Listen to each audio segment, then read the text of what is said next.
ఓం శ్రీ గణేశాయ నమః. గురుర్బ్రహ్మ గురుర్విష్ణు గురుర్దేవో మహేశ్వర గురు సాక్షాత్ పరబ్రహ్మ తస్మై శ్రీ గురవే నమః.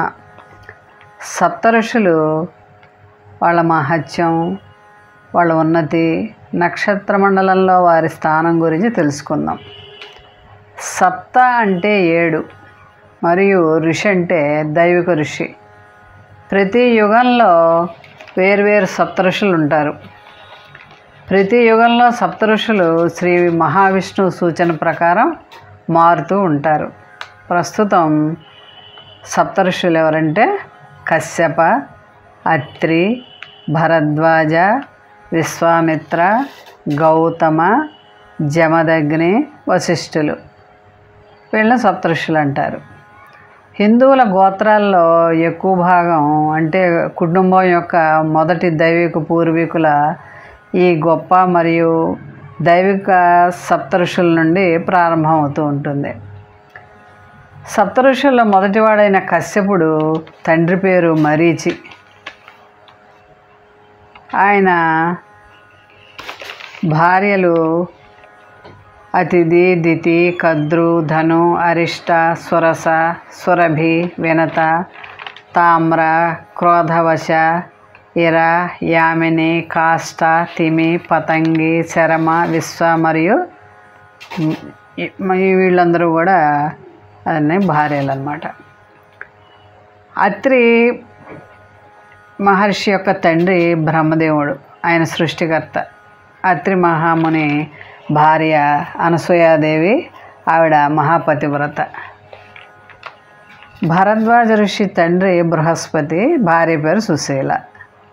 విశ్వామిత్రుడి తండ్రి పేరు ఆయన మహారాజు రహోగణ, భార్య పేరు అహల్య. జమదగ్ని తండ్రి రిచిక, తల్లి సత్యవతి. జమదగ్ని భార్య పేరు రేణుక.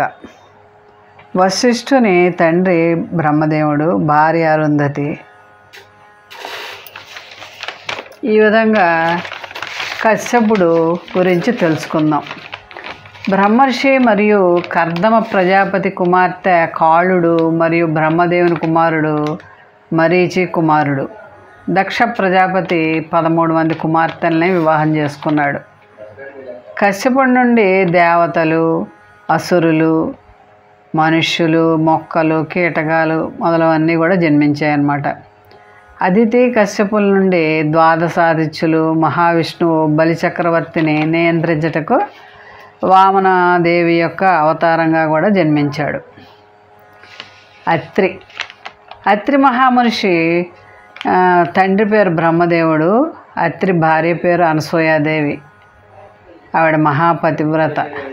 అత్రి కుమారులు దత్తాత్రేయ, దూర్వాస మరియు చంద్రాంశ. సప్తర్షి మండలంలో మహర్షి అత్రిని చేర్చారు. అత్రి మహర్షిని బ్రహ్మర్షి అని కూడా అంటారు.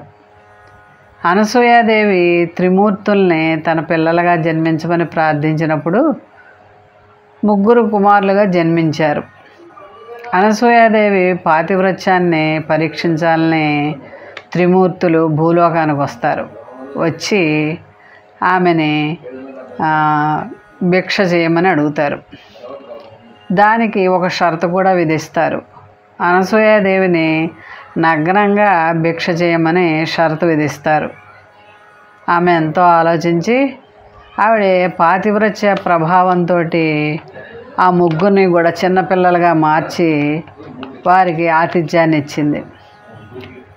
కొంతకాలం గడిచేటప్పటికి మహావిష్ణువు, బ్రహ్మ, పరమేశ్వరుని భార్యలైన లక్ష్మీదేవి, సరస్వతి, పార్వతులు తమ భర్తలు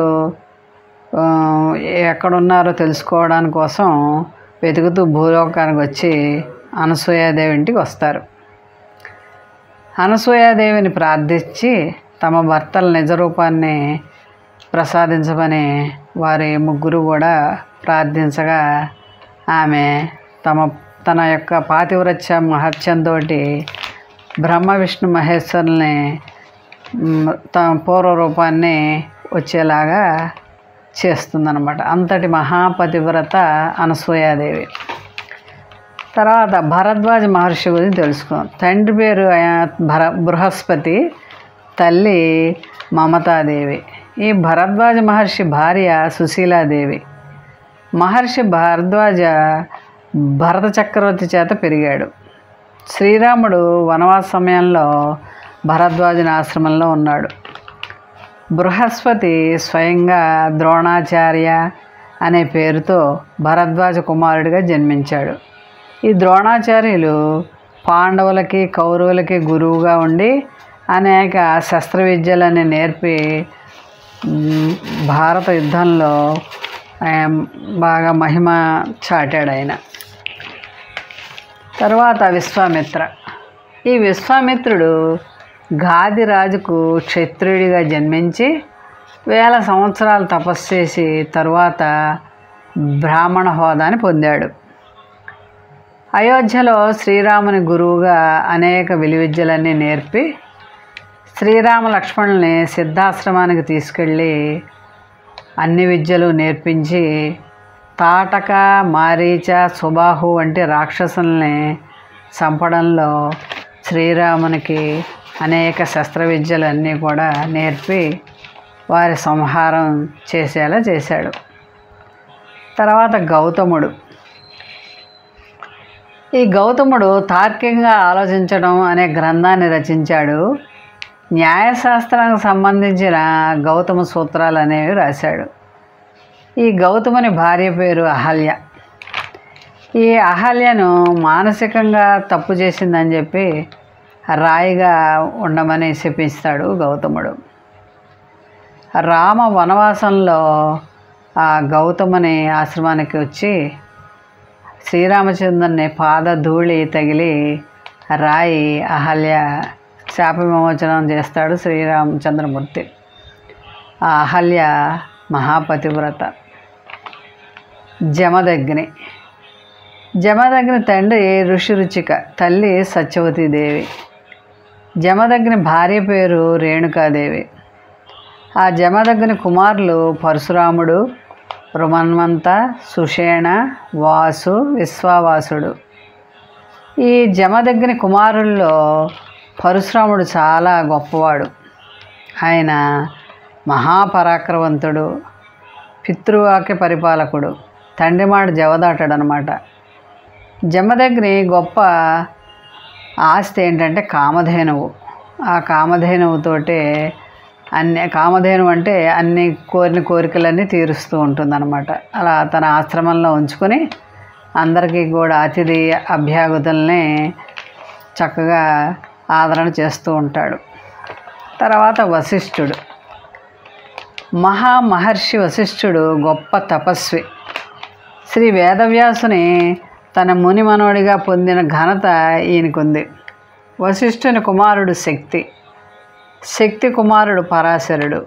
శ్రీరాముని తండ్రి అయిన దశరథ మహారాజు యొక్క ప్రధాన పూజారి, సలహాదారుడు ఈ వశిష్ఠుడు. వశిష్ఠుని యొక్క పౌరోహిత్యంతో శ్రీరాముడు మాత్రమే శ్రీ లక్ష్మీ అవతారమైన సీతాదేవిని వివాహం చేసుకున్నాడు. వశిష్ఠ మహర్షి ధర్మపత్ని అరుంధతి అగ్రగణ్యురాలు, మహాపతివ్రత. ఈ అరుంధతి మాత యొక్క పాతివర్చ్యం గురించి తెలుసుకోవాలంటే మనం ఈమె భర్తను వదిలి ఏనాడు ఒంటరిగా ఉండలేదు. కనుక ఆమె ఈనాటికి కూడా ధ్రువ నక్షత్రంలో మహాపతివ్రత అయి ఆకాశంలో వర్ధిల్లుతోంది.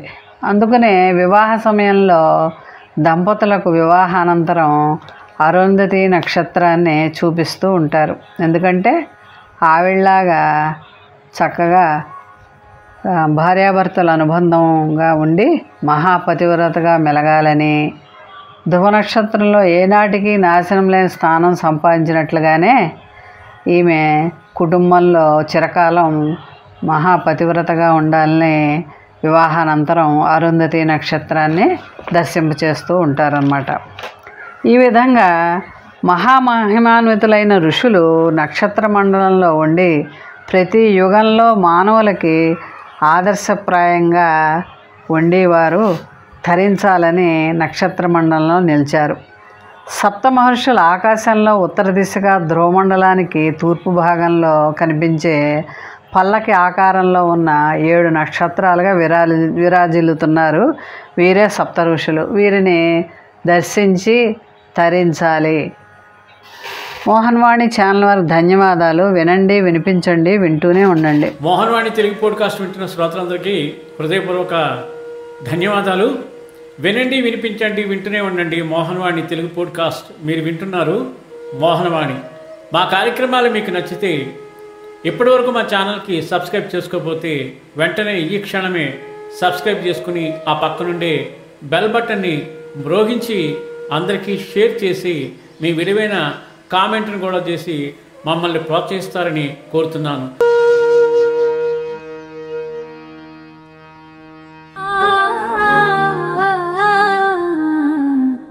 మోహనవా